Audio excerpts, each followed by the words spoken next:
Bangladesh cricket বোর্ডের সাংগঠনিক যে কাঠামোটা বা ক্রিকেটের ভবিষ্যৎ যদি আমি বলি সেটি আসলে কোন পর্যায়ে আছে? এখন ভবিষ্যৎ আসলে খুব ডিফিকাল্ট। মানে বাংলাদেশ ক্রিকেট বোর্ড পুরো সিচুয়েশনটায় এতটাই গোলমেল অবস্থায় ফেলেছে, যেখানটায় আইসিসির কিছু আনঅফিসিয়াল স্টেটমেন্ট কিন্তু বাংলাদেশকে আন্ডার থ্রেট রেখেছে। দেখুন, পাকিস্তানকে তারা পাকিস্তান বিশ্বকাপ কেন্দ্রিক সিদ্ধান্ত গ্রহণের আগে একটা থ্রেট দিয়েছে কি, যে পাকিস্তান বিশ্বকাপ বয়কট করলে পিএসএল এ কোনো ক্রিকেটারকে এনওসি দেওয়া হবে না, সব বোর্ডকে আহ্বান করা হবে আইসিসির থেকে যেন সকল ক্রিকেটারের নো এনওসি এনশিওর করে। বলা হয়েছে যে পাকিস্তানের যে বাইলেটারাল সিরিজগুলো রয়েছে বিভিন্ন দেশের সাথে হোম অ্যান্ড অ্যাওয়ে, সেগুলো অফ করে দিবে। ইভেন গ্লোবাল ইভেন্ট সেই দেশে আয়োজনের করার ক্ষেত্রেও তারা দ্বিতীয়বার ভাববে। অলরেডি কিন্তু শিডিউল 2031 সাল পর্যন্ত।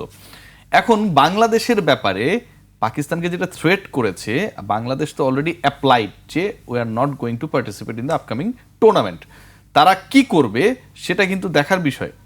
বাংলাদেশের এগেনস্টে যেই 14টা ভোট পড়েছে, বা বিসিসিআই বা আইসিসির ফেভারে যে 14টা ভোট পড়েছে, এই 14টা কান্ট্রি 14টা ক্রিকেট বোর্ড তারা কি সিদ্ধান্ত নেয়, বা তাদের সিদ্ধান্তকে কতটুকু বিসিসিআই বা আইসিসি দ্বারা ইনফ্লুয়েন্স করা হয় ইন দ্য আপকামিং ফিউচার, এটা কিন্তু দেখার বিষয়। আপনি কিন্তু উড়িয়ে দিলে চলবে না।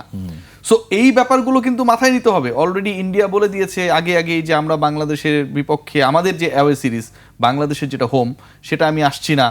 অস্ট্রেলিয়ায় বাংলাদেশের এবার যাওয়ার কথা রয়েছে, আপনারা জানেন, এবং কোথায় খেলা হবে সেটা নিয়েও আমরা অনেক এক্সাইটেড। সেইটাও বাতিল হবার চান্স ভেরি হাই। ঠিক আছে, ছোট দেশ যেগুলো, যারা চায় আলটিমেটলি যে বাংলাদেশ বিপদে পড়ুক আর না পড়ুক, তারা যেন বেনিফিটেড হতে পারে আইসিসি দ্বারা, লাইক আয়ারল্যান্ডের সাথে গ্রুপ চেঞ্জের কথা রয়েছে। বাংলাদেশের অ্যাওয়ে সিরিজ রয়েছে আয়ারল্যান্ডের বিপক্ষে, which is very much important. কারণ 27 ওয়ার্ল্ড কাপে যদি আপনি খেলতে চান, আপনাকে টপ 9-এর মধ্যে থাকতে হবে। সাউথ আফ্রিকা, নামিবিয়া, জিম্বাবুয়েতে যে ওয়ার্ল্ড কাপটা হবে নেক্সট ইয়ারে, তারাও ধরেন ডিনাই করলো যে বাংলাদেশের সাথে এই মুহূর্তে আমরা খেলতে চাচ্ছি না। তাহলে বাংলাদেশের ক্রিকেটের ভবিষ্যৎ কিন্তু খুবই অন্ধকারাচ্ছন্ন। আপনি সরাসরি 27 বিশ্বকাপ খেলাটা আপনার থ্রেটে পড়বে, আপনার পয়েন্ট র্যাঙ্কিং সব কিছুই থ্রেটে পড়বে, আপনার রেভিনিউ থ্রেটে পড়বে, আপনার ক্রিকেট আলটিমেটলি তারা যেভাবে চায় সেভাবে চলতে বাধ্য হবে। তাহলে এখন উপায় কি? এখন উপায় তো আসলে আমরা এটা জানি না। আমার কাছে মনে হয় যে এখনো কি কূটনৈতিক জায়গা না, থেকে বা এখন ওই আইসিসি জায়গাটা নেই। কূটনীতিরও একটা সীমা থাকে। তো আপনি সাদ্দাম হোসেনকে নিয়ে যখন চলে যাবেন, লাদেনকে যখন ধরে ফেলবেন, তখন তো নিশ্চয়ই কোনো নেগোসিয়েশন বিটুইন ইউএসএ অ্যান্ড আল কায়দার চলবে না, তাই না? নেগোসিয়েশনের জায়গা শেষ হয়ে গেছে। বাংলাদেশ ক্রিকেট বোর্ড নেগোসিয়েশনের জায়গা আলটিমেটলি কোথাও রাখেই নাই। বাংলাদেশ ক্রিকেট বোর্ড কি নেগোসিয়েট করতে চায় এরকম কোনো বক্তব্য, আলোচনা কোনোভাবে দিয়েছে? আপনি ভেরি ফার্স্ট ডেতে আপনার একজন এমপ্লয়ি কোনো কারণে এখানটায় কোনো কারণে একিউজড হলেন, আপনি তাকে সাথে সাথে তার কোনো শুনানি না করে আপনি শাস্তি দিয়ে দিলেন। এখন মনে হইতে পারে যে ঠিক আছে, অপরাধীকে আপনি শাস্তি দিয়ে দিয়েছেন, but this is not the process.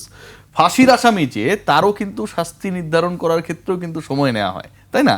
তার আত্মপক্ষ সমর্থনের ব্যাপার থাকে, তার উকিল হিসেবে যারা অ্যাডভোকেসি করে তাদের মন্তব্য নেওয়া হয়, অনেক বক্তব্য নেওয়া হয়, তারপরে জাজ একটা ডিসিশনে আসে। তো বাংলাদেশ তো তার জাজমেন্ট দিয়ে দিয়েছে ওই 4 তারিখে জানুয়ারি মাসের রাত 9টা, 9:30, 10টার দিকেই।